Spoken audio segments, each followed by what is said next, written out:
ఎక్కడ కూడా ఓటింగ్ శాతం తగ్గదు, అదైతే 100%. Okay sir.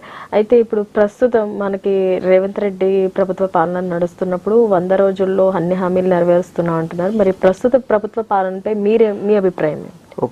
ప్రస్తుత ప్రభుత్వ వాళ్ళు అంటే వాళ్ళు 6 గ్యారెంటీలు అని చెప్పి 420 గ్యారెంటీలు ఇచ్చారు. 420లో ఇప్పటి వరకు ఏది కూడా పూర్తి చేయలేకపోతున్నారు. ఏదంటే మేము గ్యారెంటీలు ఇస్తామని చెప్పేసి పబ్లిక్ లైన్లో నిలబెట్టి ఆ ఫాములు నింపుకోవడానికి సరిపోయింది. ఇప్పుడు అది మేము చేస్తున్నాం ఫాములు నింపుకోవడం. మరి ఎలక్షన్ కోడ్ వచ్చింది. వాళ్ళు ఫస్ట్ చెప్పింది ఏంది, రైతులకు 2 లక్షల రుణమాఫీ చేస్తామన్నారు. చేసిరా? చేయలేదు ఎక్కడ కూడా.